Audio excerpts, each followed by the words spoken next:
अब है properties of colloids. तो प्रॉपर्टीज़ कोलॉइड की जनरली पता है हमें, हेट्रोजीनियस मिक्सचर होता है, होमोजीनियस लगता है अगर हम अपनी नॉर्मल आँखों से देखें, तो हमें इसे माइक्रोस्कोप के अंदर देखना पड़ेगा। पर ये कोलॉइड्स पार्टिकल्स माइक्रोस्कोप में भी ईज़िली विज़िबल नहीं होते हैं, स्टेबल होते हैं पार्टिकल्स। को अगर हम ऐसे ही छोड़ दें तो ये स्टेबल नहीं, तो ये नीचे बैठेंगे नहीं। सस्पेंशन या डिस्पर्जन होता है ये आपका, हेवी पार्टिकल्स होते हैं सस्पेंशन में तो वो नीचे बैठ जाते हैं, पर कोलॉइड्स नीचे नहीं बैठते हैं। They can not be separated by ordinary filtration, क्योंकि कोलॉइड के पार्टिकल 0.5 माइक्रोन से कम होते हैं, तो इन्हें फ़िल्टर करके सेपरेट करना ईज़ी नहीं होता है। अब प्रॉपर्टीज़ जो हमें मेन स्टडी करनी है कोलॉइड्स की, वो है ऑप्टिकल प्रॉपर्टीज़, काइनेटिक प्रॉपर्टी और इलेक्ट्रिकल प्रॉपर्टी। ऑप्टिकल मतलब लाइट से रिलेटेड होगा, काइनेटिक मतलब मोशन से रिलेटेड होगा, इलेक्ट्रिकल मतलब चार्ज से रिलेटेड प्रॉपर्टी होगी। तो अब उनको डिटेल में पढ़ते हैं। पहली प्रॉपर्टी थी हमारी ऑप्टिकल प्रॉपर्टीज़ ऑफ कोलॉइड्स। तो ऑप्टिकल प्रॉपर्टीज़ कैसे जनरेट होती हैं? Colloidal particles have dimensions comparable to the wavelength of visible light. जो भी कोलॉइडल पार्टिकल्स होते हैं, इनका जो डायमेंशन होता है, डायमीटर होता है, ये लाइट की वेवलेंथ के ऑलमोस्ट इक्वल या कंपैरिजन में बराबर होता है। जिस वजह से जब लाइट कोलॉइडल पार्टिकल से सिस्टम से जाती है तो टकरा के स्कैटर हो जाती है। फॉर एग्जांपल आप मानिए कि आप खुद हैं, आप चल रहे हैं और आपके सामने चींटी आ जाती है। उसका साइज़ कितना कम होता है, तो आप क्या करेंगे, उसको लांग के या कुचल के आगे चले जाएँगे, आपकी डायरेक्शन चेंज नहीं होगी। आप जैसे जा रहे थे वैसे ही उसी डायरेक्शन में चलेंगे। लेकिन अगर मैं आपके सामने एक बड़ा-सा पत्थर रख दूँ, बहुत बड़ा, या टेबल रख दूँ या दीवार बना दूँ, तो आप क्या करेंगे? आप सीधे जाने की जगह साइड में मुड़ के चले जाएँगे। या मान लीजिए आपके सामने कोई और इंसान आ जाता है जिसका साइज़ आपके बराबर है, तो भी आप क्या करेंगे? उसे टकराएँगे और साइड से निकल के चले जाएँगे। ठीक है? तो ये क्या है? Light scattering.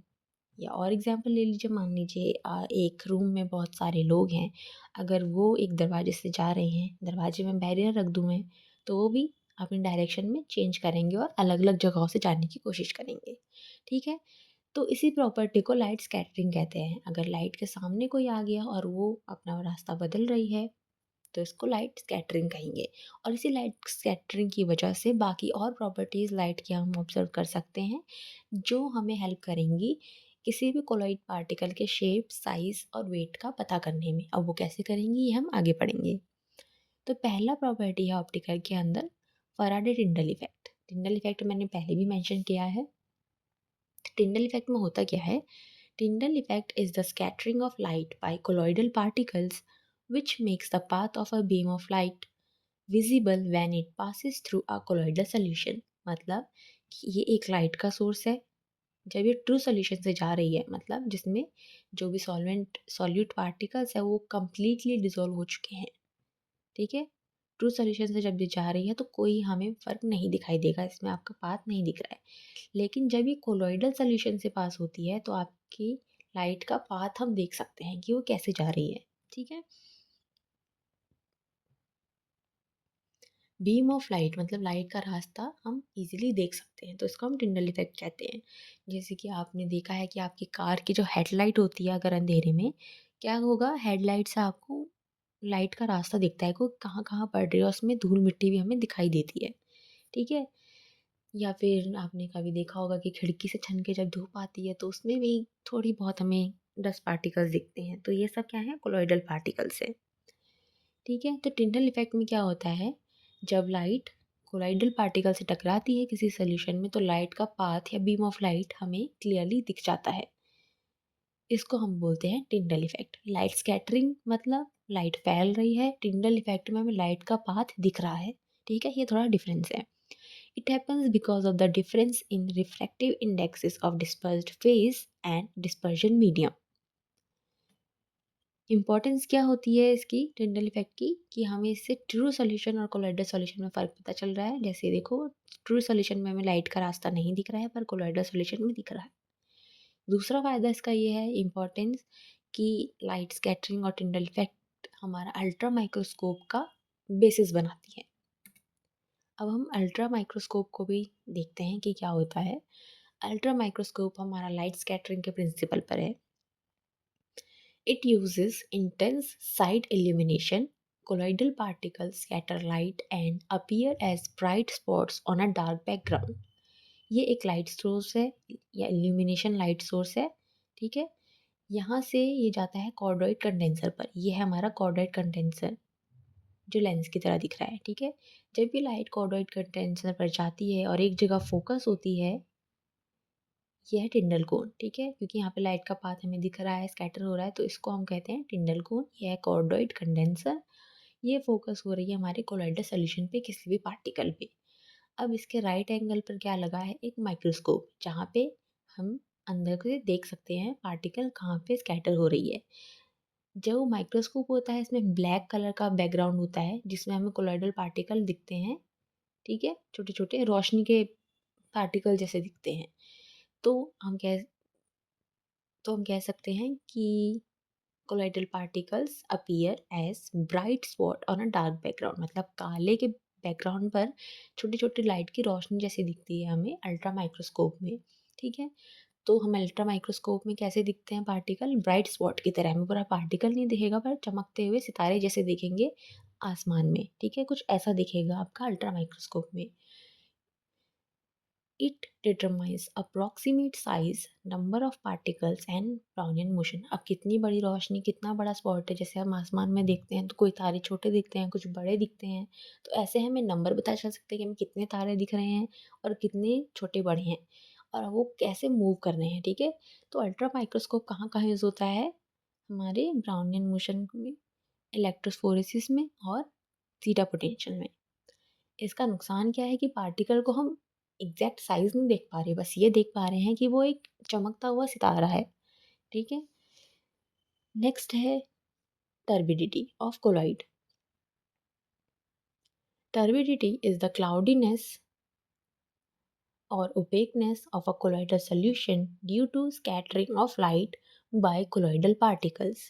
टर्बिडिटी आपने देखी होगी, मतलब थोड़ा सा धुंधलापन, ठीक है। ये देखिए जैसे आप अगर सफ़ेद पानी में थोड़ी सी दूध मिलाएंगे तो वो थोड़ा सा सफ़ेद सफ़ेद हो जाता है ना। तो इस क्लाउडीनेस को, ओपेकनेस को जब हम आर पार नहीं देख पाते, सोल्यूशन में थोड़ा सा गंदा होता है या थोड़ा सा कलर चेंज होता है, तो उसको हम बोलते हैं टर्बिडिटी। अब टर्बिडिटी और ऑप्टिकल प्रॉपर्टी का क्या रिलेशन है कि अगर लाइट स्कैटर हो रही है तो क्या होगी, वो टर्बिड हो जाएगी, ठीक है। थोड़ी सी गंदगी की वजह से थोड़ा धुंधला दिखेगा, intensity of light will be reduced.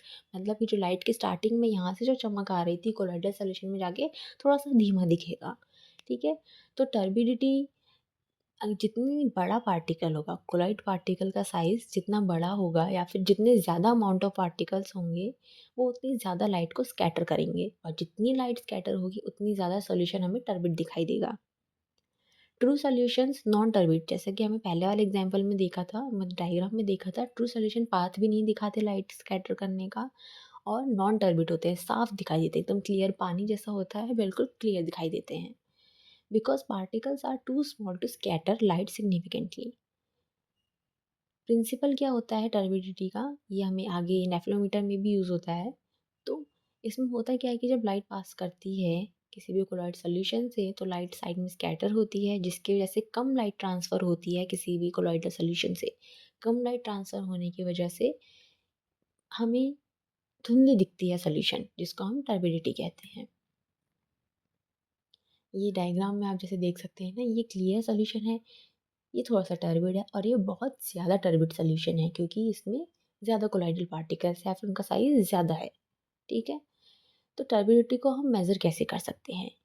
अगर इस प्रोसेस को हम टर्बिडीमेट्री कहते हैं। टर्बिडिटी को मेज़र करने के तरीके को हम टर्बिडीमेट्री कहते हैं, ठीक है? मतलब हमें क्या स्टडी करनी है कि लाइट कैसे ट्रांसफ़र हो रही है, उसको स्टडी करने के तरीके हैं। टर्बिडिटी मेट्री क्या करती है, measures decrease in intensity of transmitted light through colloid.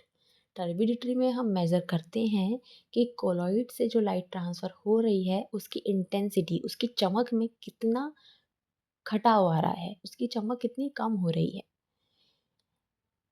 इसको हम कैसे रिप्रेजेंट करते हैं, टाउ से। Tau is equal to, example ये देखिए, ये आपकी इक्वेशन है, ठीक है। तो इससे हम मेज़र कर सकते हैं टर्बिडिटी।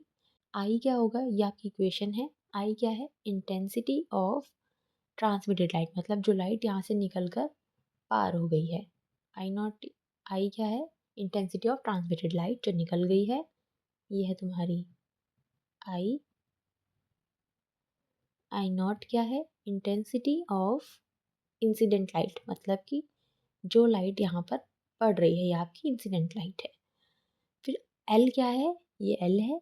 एल क्या है, पाथ लेंथ। टाउ क्या है आपका, टर्बिडिटी, कितनी टर्बिडिटी हो रही है। Then it follows Beer Lambert type, ठीक है, ये आपका बियर लैम्बर्ट लॉ को फॉलो करता है। बियर लैम्बर्ट लॉ स्पेक्ट्रोफोटोमीटर में यूज़ किया जाता है। Turbidity increases when I decreases, अगर आपकी ट्रांसमिटेड लाइट कम हो रही है, ठीक है, ये वाली लाइट जितकी इंटेंसिटी जितनी कम आएगी उतना ज़्यादा सोल्यूशन आपका टर्बिड होगा, मतलब टाउ की वैल्यू उतनी ज़्यादा होगी। तो आप कह सकते हैं कि intensity of transmitted light is inversely proportional to turbidity. Turbidity is measured by nephelometer and spectrophotometer, ये दोनों के दोनों इंस्ट्रूमेंट होते हैं जो लाइट की इंटेंसिटी को मेज़र करने के लिए यूज़ करे जाते हैं। इससे हम क्या पता कर सकते हैं, स्पेक्ट्रोफोटोमीटर में नंबर ऑफ पार्टिकल्स भी पता कर सकते हैं, ये एब्जॉर्बेंस, कितनी एब्जॉर्बेंस है। टर्बिडिटी डिटरमाइंस, टर्बिडिटी से हम क्या पता कर सकते हैं, कंसंट्रेशन ऑफ कोलाइडल पार्टिकल्स, कि इस सोल्यूशन में कितने ज़्यादा कोलाइडल पार्टिकल्स हैं। पार्टिकल साइज एंड डिस्ट्रीब्यूशन, जितने भी पार्टिकल कोलाइड्स के इस सोल्यूशन में प्रेजेंट है वो कितने लंबे हैं, कितने बड़े हैं, उनका क्या साइज़ है, ये इनडायरेक्टली पता चलता है, क्योंकि अगर ज़्यादा टर्बिड होगा मतलब क्या है, इसके पार्टिकल बहुत बड़े हैं, इसमें बहुत छोटे पार्टिकल हैं इसके कंपैरिजन में, ठीक है, तो ये पार्टिकल साइज़ बता सकता है। और डिग्री ऑफ कोगुलेशन, जितना बड़ा पार्टिकल साइज़ होगा उतना ज़्यादा कोगुलेशन होगा, क्योंकि हैवी हो जाएंगे मतलब ज़्यादा एक दूसरे से चिपकेंगे और ज़्यादा टर्बिडिटी होगा।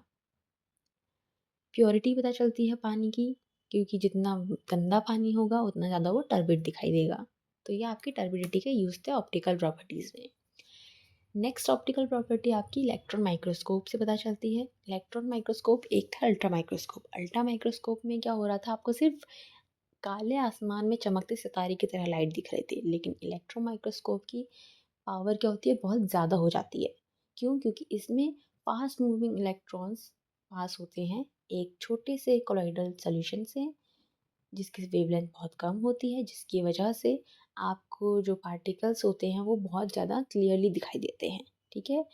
10,000 टाइम्स मैग्नीफिकेशन पावर होती है इलेक्ट्रॉन माइक्रोस्कोप की, और वेवलेंथ होती है लाइट की 0.1 एंगस्ट्रॉम, जिसकी वजह से आप ट्रू साइज पता कर सकते हैं पार्टिकल का, ठीक है। अब यहाँ पे समरी है पूरी ऑप्टिकल प्रॉपर्टीज़ की शॉर्ट में, ठीक है। लाइट स्कैटरिंग पहले हमने पढ़ी, इसमें क्या हुआ था, लाइट डिफ्लेक्ट हो रही थी, स्कैटर हो रही थी, इससे हम क्या पता कर सकते हैं, साइज, मास और concentration of colloidal particle.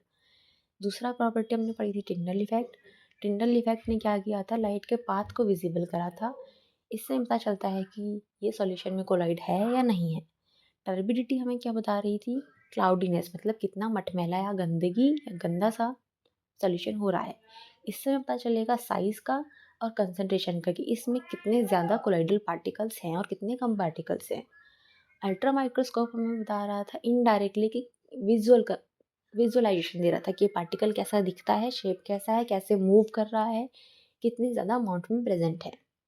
Electron microscope हमें बता रहा है, डायरेक्टली विजुअलाइज करा रहा है, एग्जैक्ट फोटोग्राफी दे रहा है, शेप और साइज बता रहा है।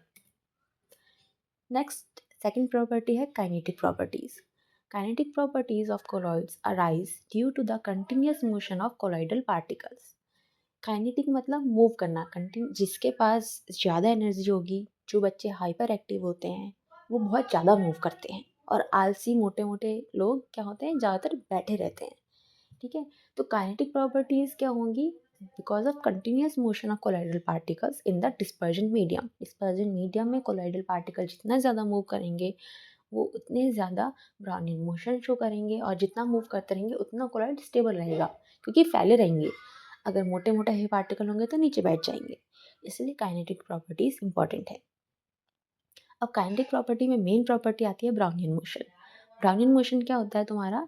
Zigzag motion. कभी भी दो पार्टिकल आपस में टकराएंगे और क्या करेंगे, पाथ चेंज करके उल्टा सीधा चलेंगे, जिगजैग मोशन, टेढ़े मेढ़ा चलते हैं, ठीक है। तो Brownian motion is the continuous random motion, continuous हो रहा है, रैंडम हो रहा है, कहीं भी मुड़ जाएगा, of a colloidal particle in a dispersion medium. It occurs due to random collision of rapidly moving molecules of the dispersion medium।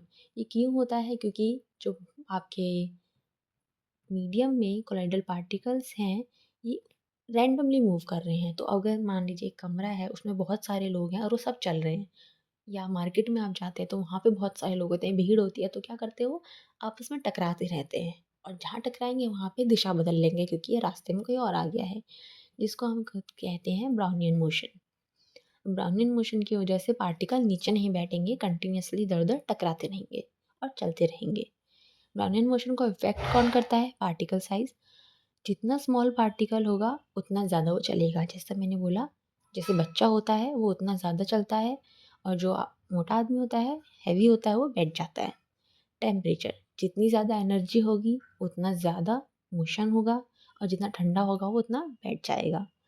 Viscosity, जितना गाढ़ा सोल्यूशन होगा उतना कम मोशन होगा। जैसे सोल्यूशन में है, इसमें बहुत कुछ ज़्यादा ही पार्टिकल, अगर चलने की स्पेस ही नहीं, जैसे मार्केट में ज़्यादा चलने की स्पेस नहीं है, हर दूसरे कदम पे आपको कोई ना कोई मिल जा रहा है, आप टकरा रहे हैं, तो आपका मोशन क्या होगा? कम हो जाएगा, आप उतना धीरे धीरे चलोगे। नेक्स्ट प्रॉपर्टी है डिफ्यूजन।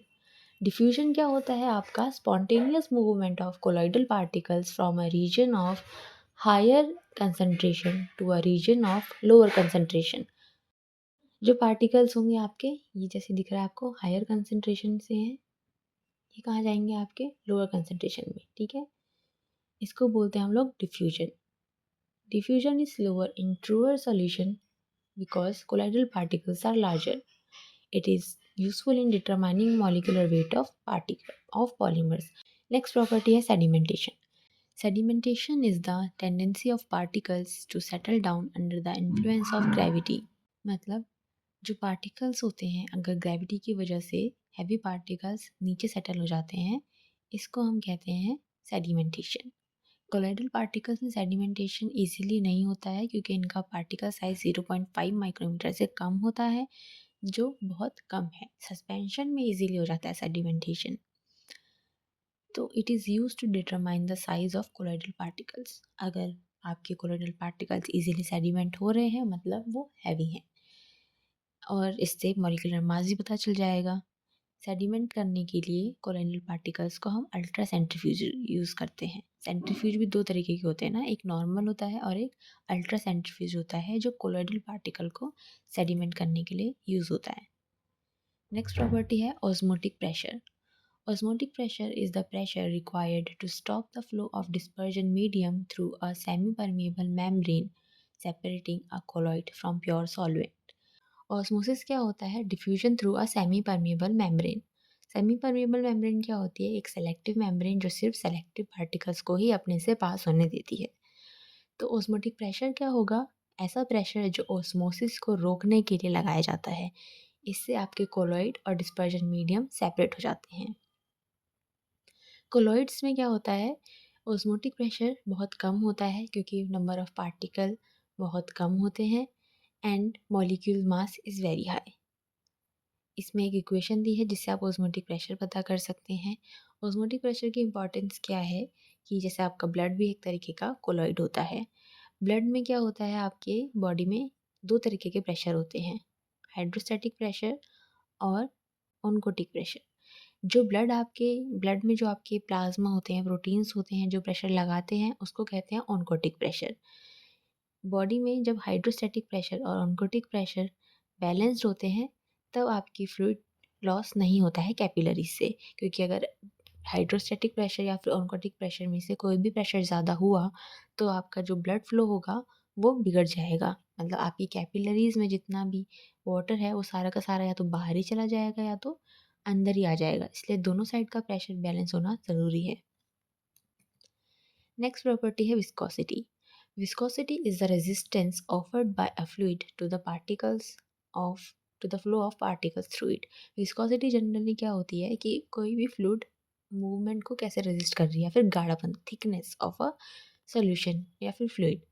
जैसे ही अगर पहले भी ब्राउनियन मोशन में पढ़ा था कि अगर कोई भी सॉल्यूशन या कोलॉइड थिक है, गाढ़ा है, तो वो ईज़िली फ्लो नहीं करेगा और उसके अंदर भी जो पार्टिकल्स होंगे उसमें डिफ्यूजन या मोशन, सेडिमेंटेशन कुछ भी बहुत स्लो होगा या नहीं होगा।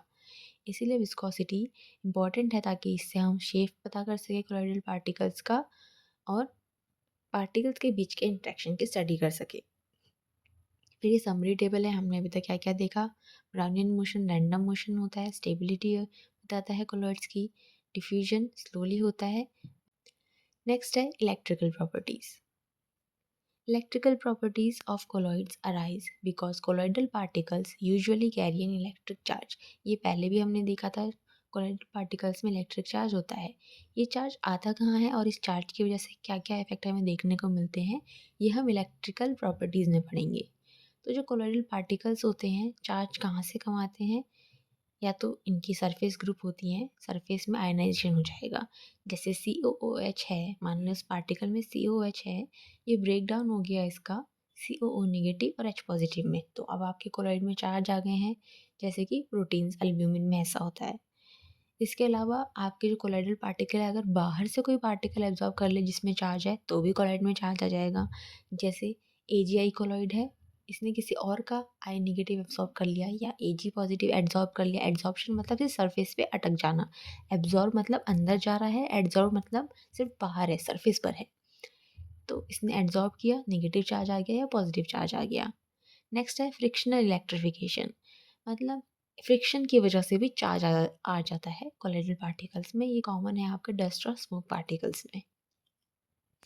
नेक्स्ट है electric double layer. Electric double layer में क्या होता है कि आपका जैसे कोई भी चार्ज पार्टिकल है, ठीक है, तो इलेक्ट्रिकल डबल लेयर में, ये आपको डायग्राम से बताती हूँ मैं, दो लेयर होती हैं कोलॉइडल पार्टिकल में, दो लेयर होती है, एक फिक्स्ड लेयर होती है और एक आपकी डिफ्यूज लेयर होती है।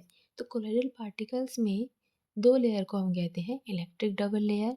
फिक्स लेयर में आपके जो आयंस होते हैं, चार्ज होते हैं, वो क्लोजली अरेंज्ड होते हैं, बहुत आसपास होते हैं, इसलिए फिक्स्ड बोलते हैं, उसमें मूवमेंट नहीं होता।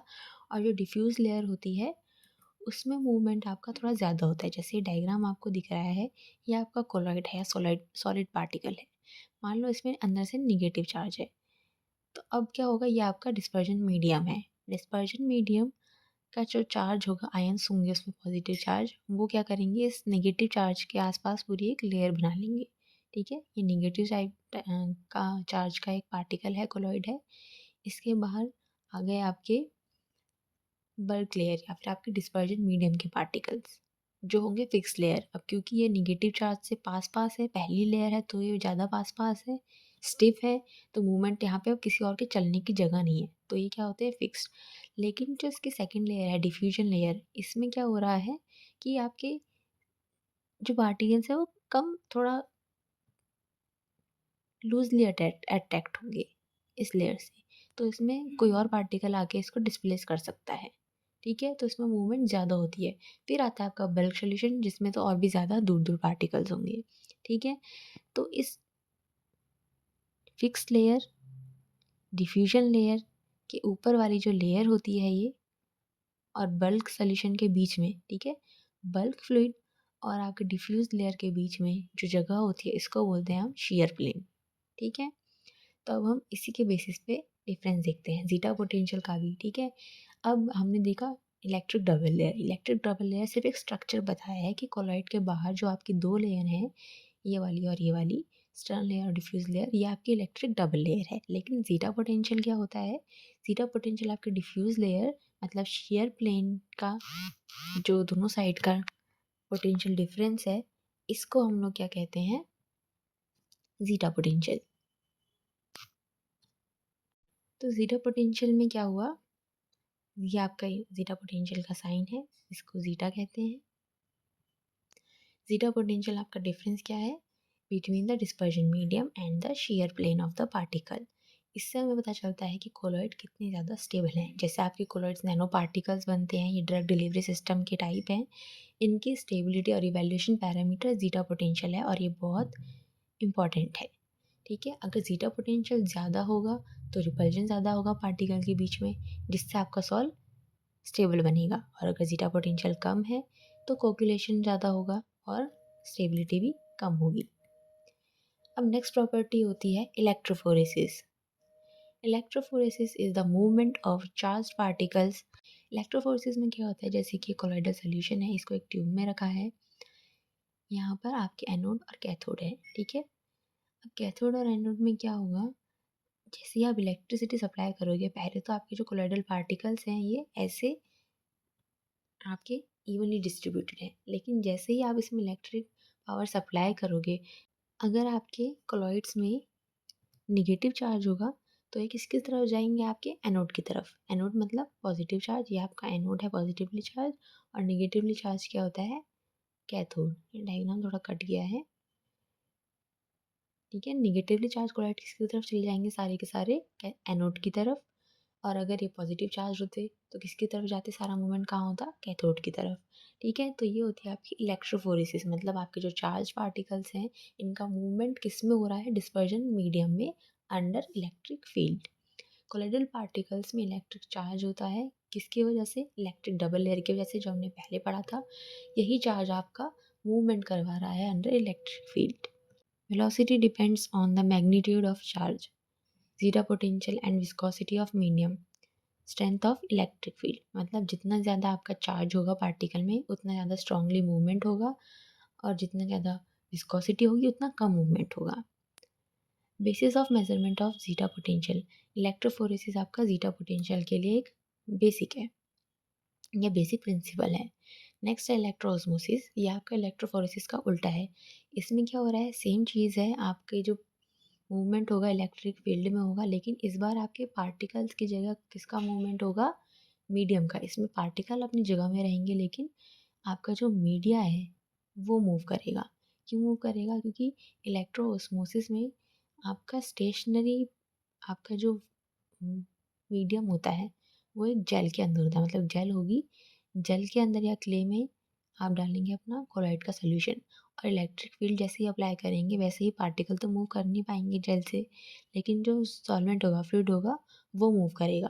और फ्लूइड क्यों मूव कर रहा है, क्योंकि इलेक्ट्रिक डबल लेयर जैसे हमने पढ़ा था, इलेक्ट्रिक डबल लेयर में क्या था, आपका जो डिफ्यूजन लेयर थी उसमें भी तो कुछ चार्ज प्रेजेंट था, तो वो क्या कर सकते हैं, वो मूव कर सकती है। तो यही डिफ्यूजन लेयर क्या करती है, आपकी इलेक्ट्रिक फील्ड अप्लाई करके मूव करती है।